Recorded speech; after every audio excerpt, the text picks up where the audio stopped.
morning, everyone, and welcome to the webinar on to do an icebreaker or not. Should we do an icebreaker? Should we not do an icebreaker?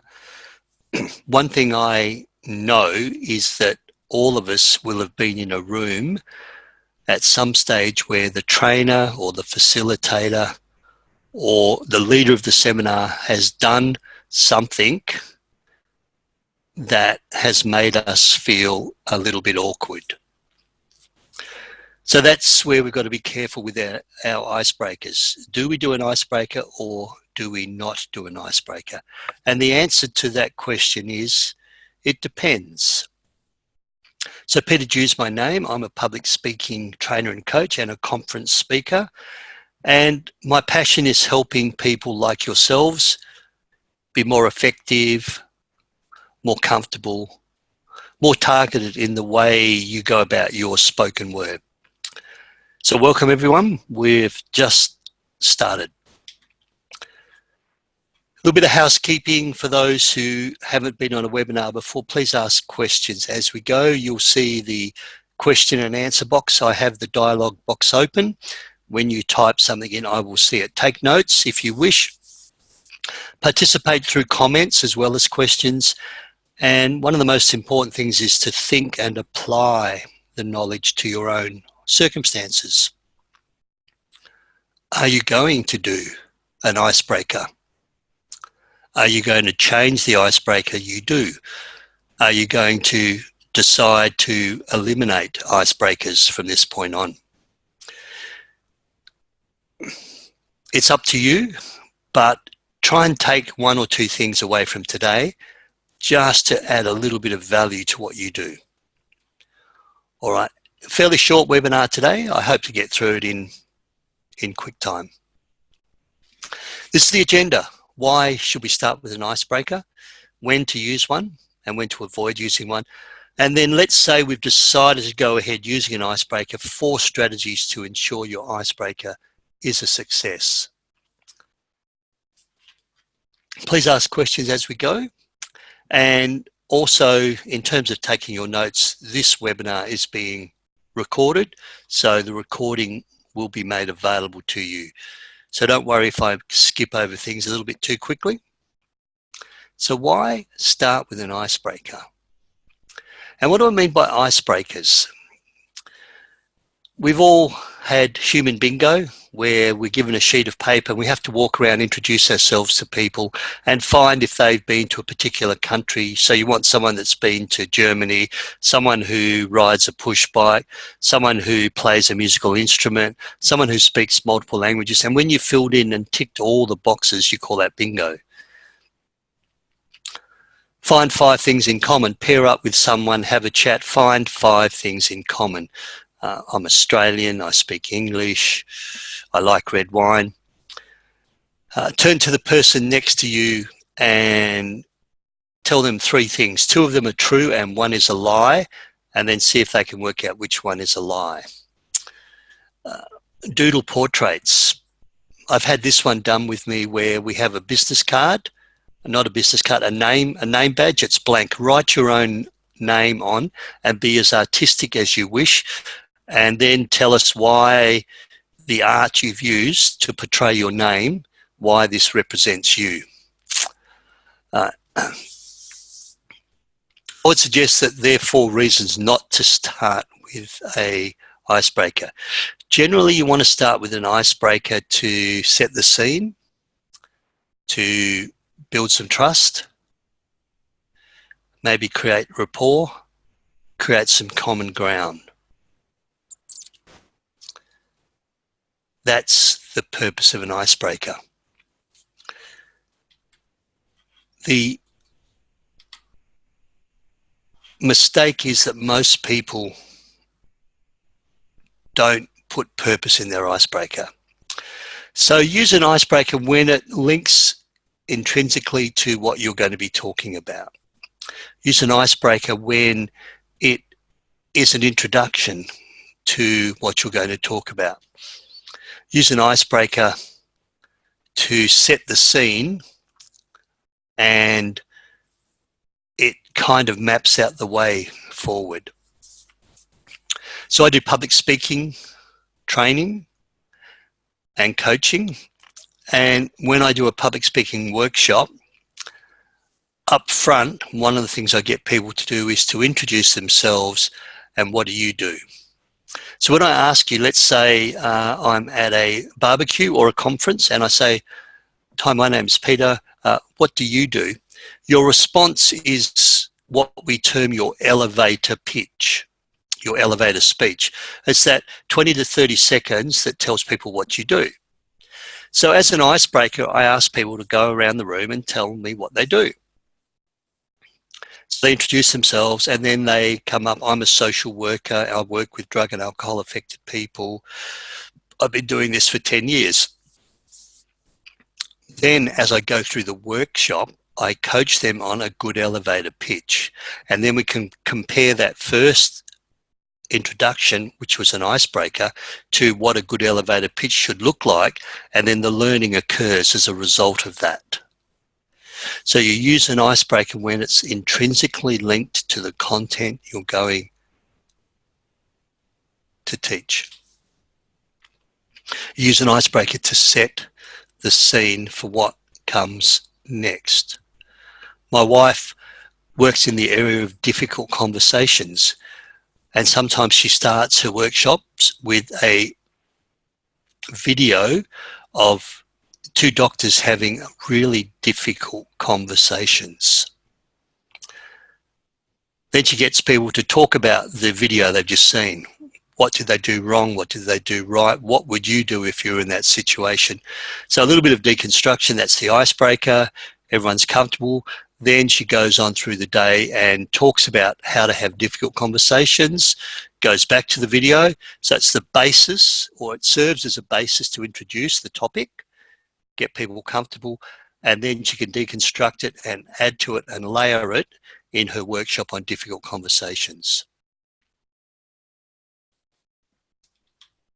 When to avoid using an icebreaker. When it makes people feel uncomfortable, when it's risky, when it's dangerous, when it has no purpose. Don't do an icebreaker just for the sake of, I need to start with something.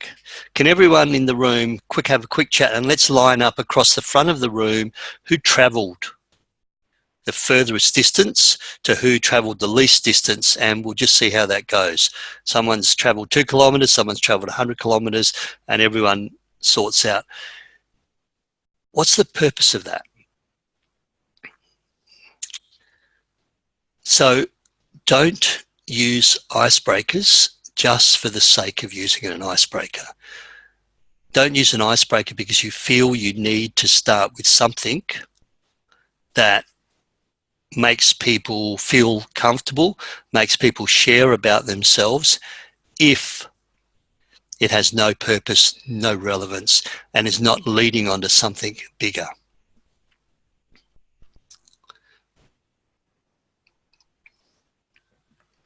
Thanks, Stephen. I've just got a question. What do I think about icebreakers where touching is involved? So I've been in one where you line up in a circle and you give the person behind you a shoulder massage, or you give them a high five, and you point to them. You're awesome. You're awesome. You're a smart person for being in this room today. So I'd avoid anything that involves touching. Massages, when you build trust and someone falls over and the other two partners catch them, I'm uncomfortable with that as well in a sort of team building or a leadership scenario. Out in the field, I know there's outdoor education, a lot of excursions, rock climbing. They do that as a team building exercise, and you need to communicate in that way, and you need to do things together and support each other as people do the outdoor climbing exercise or whatever, and you're relying on your team members. That's structured. and generally training comes before about how to use the equipment, and then you deconstruct what you could do. And sometimes there's a competition. There might be 2 or 3 teams, and the first one that can achieve this problem, surmount this, climb the rock face or whatever, wins. But for generally in a presentation, in a workshop, in a facilitation, I don't think touching is appropriate. So thanks for that, Stephen. So let's get into 4 strategies to ensure your icebreaker is a success. So you've decided you're going to use an icebreaker, and these are the 4 things to be aware of. It has purpose, it does build trust, it needs to be voluntary, and it needs to be succinct, short, to the point. So let me go through these one by one.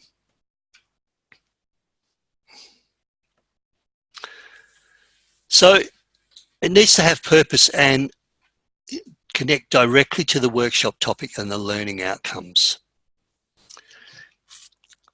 My icebreaker, where I get people to introduce themselves. What do you do? I then build on that elevator pitch. Most people, when they do their elevator pitch, first up list a group of features. I am this, I've done this, I am this, and I work with this. A lot of I. And then when I work with them, the elevator pitch switches to, you know how. Well, I help you achieve your goals so that you can do this, and you, and you. And the elevator pitch becomes more outwardly focused. So it needs to have purpose to what you're learning. Human bingo. How does that, in a team building workshop, how does that help build team leadership? Are we looking for the person who takes the lead?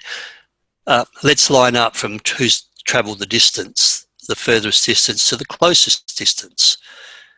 Maybe someone stepped up and been the organizer, and we need to identify that person.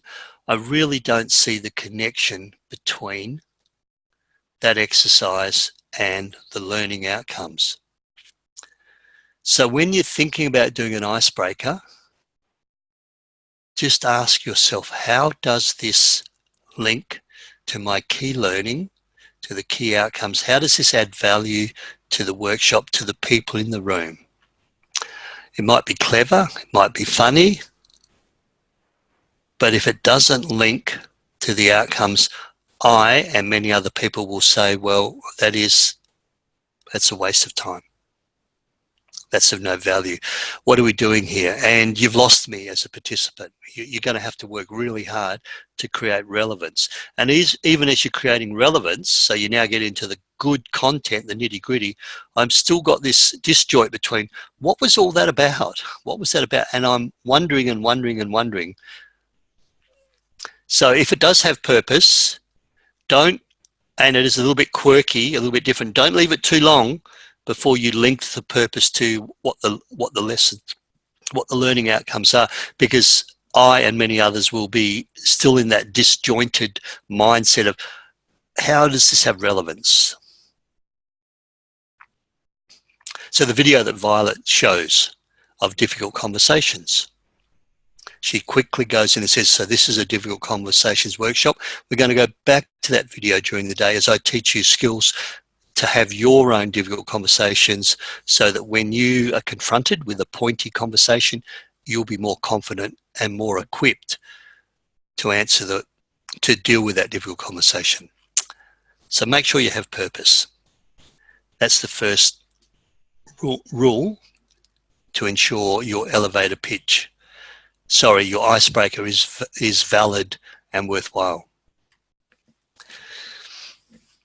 Build trust and psychological safety. If your elevator pitch doesn't build trust and makes people feel unsafe, so the massaging on the shoulders, I just do not like that, then your elevator pitch I'm going to have to leave that term elevator pitch out, your icebreaker won't have impact. I did a workshop with a multicultural group, about 30 people in the room from all different parts of the world, all cultures, all religions, and they were migrants and asylum seekers. And each of them has their own specific cultural nuances. And to do an icebreaker that may break any of those cultural nuances could cause some conflict, could cause them to lose my trust and them not feel safe. A simple one, as turn to the person next to you, shake their hands and introduce yourself. And now just look at the handshake. Is someone dominating? Is it a soft handshake? And then deconstructing the non-verbal communication of the handshake seems very logical. Some of the people I work with don't like to do handshakes, and I'm now insisting that they do handshakes. I've lost their trust. They don't feel safe because I'm asking them to do something that's not culturally appropriate. And one of the ways of checking this out is in my preparation, I arrive early. I'm the first person there. I'm the trainer, I'm the presenter. I'm there an hour early. As people arrive, especially with a multicultural group, I say, good morning, my name's Peter Dew. What's your name? And how are you going? And 80% of people will extend their hand, and I will mirror and match, and I'll do the handshake. In this particular group, there was about 4 or 5 women who did not, clearly in their non-verbals, did not want to shake my hand. I didn't extend my hand. I just waited for them to put their hand out, and they did not, so there was no handshake. So straight away, I've done that little bit of background prep. The workshop hasn't even started, and I'm aware that there are cultural groups in the room where other things won't work. Eye contact is another one. So turn to the person next to you, make eye contact. First person who blinks loses credibility. What if eye contact's not appropriate? So your icebreaker must build trust in you as a presenter, as a facilitator, and it must build safety within the group.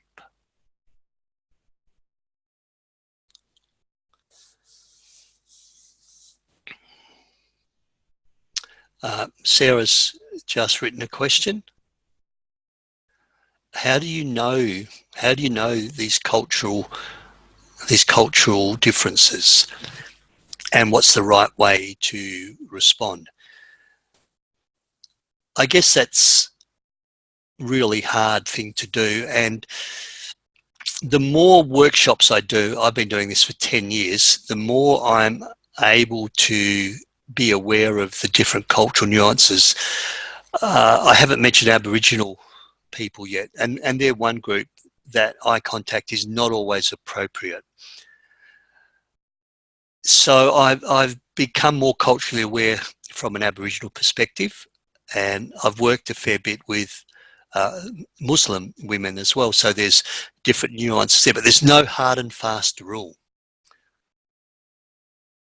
I still make a mistake, so every now and then I'll make a mistake and I'll get feedback, and someone will tell me that they felt uncomfortable, which once again goes to the underlying question: do we do an icebreaker or not? Why not just give fantastic content? People are there for a reason. Why not give them the stuff that they want that solves their problems? So thanks, Sarah.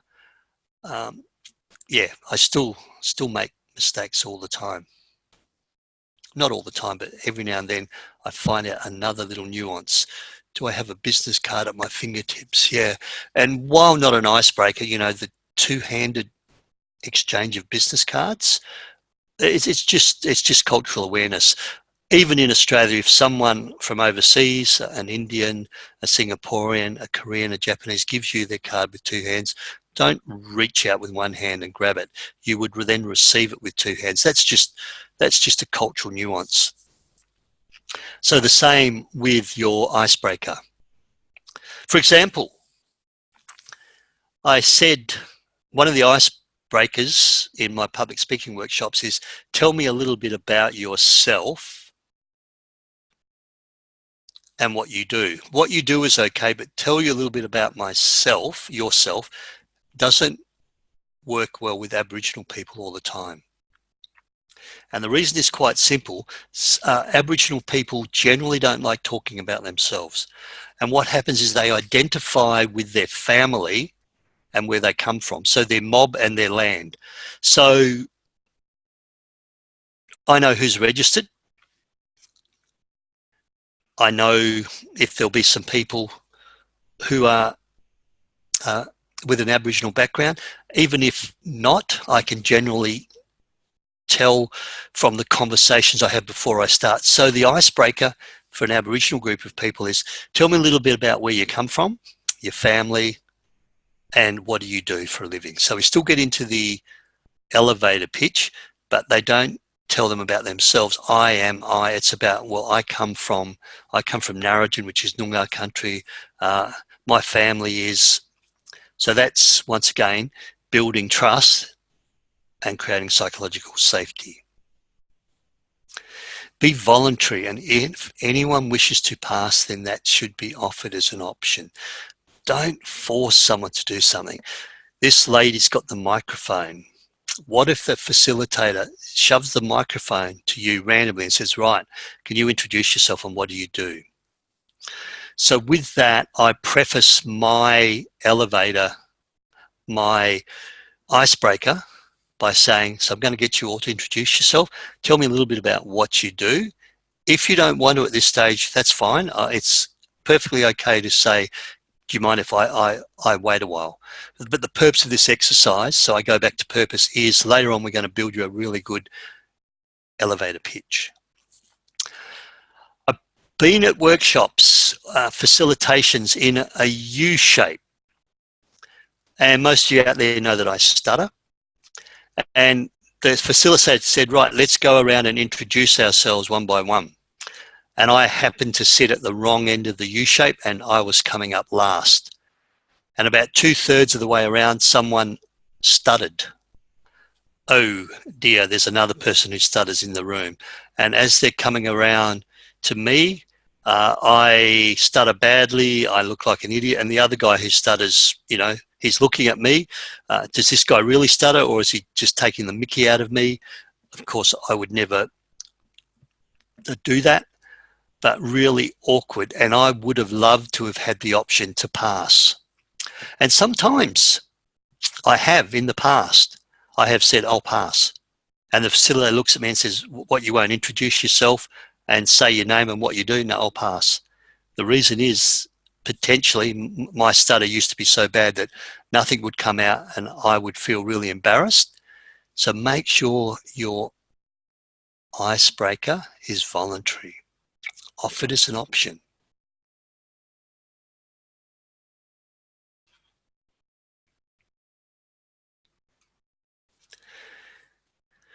Be succinct and to the point. Make sure your icebreaker's really brief, really simple. I think Violet's video is about 2 minutes. The elevator pitch or introduce yourself and tell us what you do, I give them 60 seconds each. Yes, if there's 15 people in the room, that takes 15 minutes, but as an individual, it's that 60 seconds. They don't have, and it's really simple. So later on, when I'm doing thinking and speaking off the cuff, I'm going to throw you a question that you don't know anything about, and you're going to stand up and speak if you wish. This is not an elevator. This is not a icebreaker. This is part of the content. But the first one is really safe. It's about you and what you do, or about your family and your mob and where you come from and what do you do. 60 seconds, keep it brief. Those really long-winded elevator pitch icebreakers that go on and on, unless they're layered and you're adding to it, and then you go to morning tea, then you come back and then you add another chapter to the icebreaker, in which case it's not really an icebreaker, it's actually a team building tool or a decision making tool or a leadership strategy that you're teaching, and you're teaching it in sections, so it's not really that icebreaker. So icebreakers, short, succinct, to the point. Make sure it's relevant, make sure it's safe, and make sure it is optional. So I said a short webinar today. Any more questions as I just moved to conclude? I am 24 minutes. So why start with an icebreaker? Well, it sometimes sets the scene and builds trust. When to use an icebreaker? When you need to set the scene or create some psychological safety. Avoid icebreakers just for the sake of using icebreakers. And those 4 strategies were around making sure it has a purpose, it links into your content, making sure it's psychological safe, it builds trust, making sure it is voluntary, and short and concise. Those of you who like webinars, as you know, I do 2 free webinars per month. Next webinars I'll just do next webinars. 6th of August, why your gestures are more important than your words.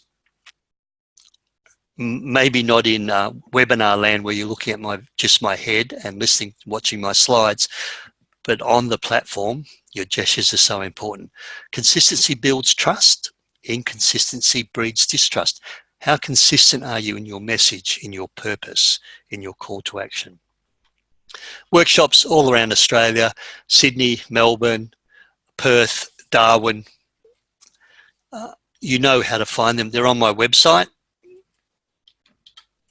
www.peterdew.com.au. Thanks for your participation. Any further questions? Wendy, Stephen, Sarah, others, please send me an email. And as I mentioned, I will record. This webinar has been recorded and is available to you if you wish to review. So for your next facilitation, your next workshop, are you going to start with an icebreaker? Which icebreaker are you going to use? Is it going to be adding value to your content and to the learning experience? Is it going to create trust and psychological safety if people share? And voluntary, so optional. And what can you do that's nice, short and sharp? This is Peter Dew. Bye for now.